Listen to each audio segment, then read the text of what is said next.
world plagued by inflation, where fiat monies fluctuate at the whims of central banks or even gold's value can be influenced, Bitcoin emerges as the unwavering beacon of financial freedom. Bitcoin stands tall as the solution to a problem that no CBDC, no fiat currency, and no traditional store value can fully address. And that's what's happening right now. There is an open monetary network that any person on the planet can move over to and essentially measure differently and not have to pay for $400 trillion of insolvent debt that's already insolvent, and not having their wages decline in real terms every year.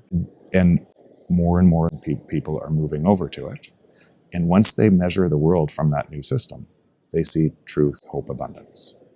But it's really complicated because most people are measuring Bitcoin price from the system that's manipulating. So they think Bitcoin price is going up and down. They're saying Bitcoin price is going up. It's the opposite. Bitcoin embodies the principles of scarcity, trustlessness, and transparency, offering a respite from the devaluation of wealth that plagues our economies. It is a currency that cannot be manipulated by governments. It's shielded from the clutches of corrupt institutions that silently erode the purchasing power of hardworking individuals. It provides a sanctuary from the uncontrolled printing of money that steals prosperity from the people, and it has throughout time, all the way back to the Roman Empire, all the way back to the yacht people and the rhinestones. You have a monetary system that is 10,000 times bigger than Bitcoin today, and that relies on theft.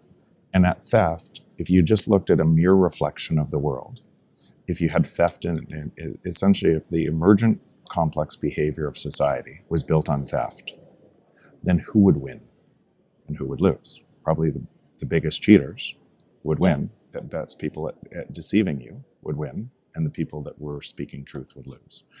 But that system is so prevalent in everything we do when we're measuring the system from that system, and we keep electing those same people to do it more and more and more, thinking that there's a solve from the system.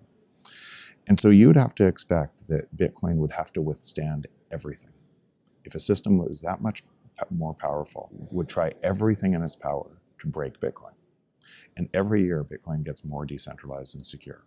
And more, every single year, more decentralized and secure as it spreads out around the world, as more people move over to it. And it's getting stronger and stronger and stronger. It is literally impossible to break. So could they, even if you could imagine every nation around the world said, we're going to close all on-ramps to Bitcoin. Okay, what would happen? Mining would still take place because you're chasing energy and you're going to pay. And a black market would emerge, just like black markets emerge everywhere else. And you'd have an underground economy that would be exploding. Bitcoin would probably grow faster. A peer-to-peer market would explode until other governments said, we need this market because it's a more efficient network. And what we have to remember is all monopolies do the same thing. Monopoly favors the people closest to the monopoly. So the monopoly today of money favors the people that are the wealthiest. All of the media that you read is all favored by the money monopoly today. And so most of the stuff you read that is favored by the monopoly money would do everything possible to dismiss this new network. But it's unstoppable. It is literally unstoppable and so I've done a lot of work trying to disprove what I'm saying, trying to what would happen. And I've assigned my probabilities. I used to have a probability of maybe 5% that Bitcoin would break, something would break it. And as I've done all this work, I've realized it's probably a 0.1% probability that it could be broken. And I can't even imagine what that would look like. I've done all sorts of scenarios.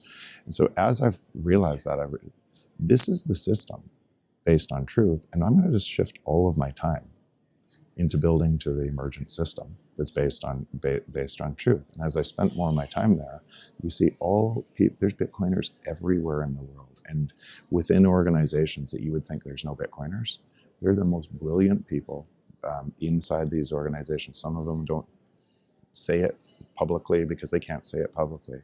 But this is growing at a rate it's literally unstoppable. The world's not standing on steady ground, we could say right now, and in the face of economic uncertainty, Bitcoin empowers individuals to reclaim control over their financial destinies. It transcends borders, enabling seamless global transactions, and bypasses intermediaries, eradicating unnecessary fees and delays. No more middlemen. Bitcoin offers a level of protection unparalleled in the traditional financial systems. Bitcoin is not just a cryptocurrency or just a money. It is a symbol of a movement that advocates for financial sovereignty, privacy, and inclusivity. It embodies the spirit of innovation and the unwavering belief that the power to shape one's financial future should rest firmly in the hands of the individual. With Bitcoin, we have the opportunity to reshape the very foundations of our corrupted and perverse monetary systems, forging a path towards a more equitable and decentralized future. Bitcoin is a rallying cry for those who dare to challenge the status quo, for those who refuse to accept a system that enriches the few at the expense of the many. Why are we forced to use a money that steals from us? Why is my future being stolen? Why is yours? Let us embrace Bitcoin, not just as a technological marvel, but as a transformative force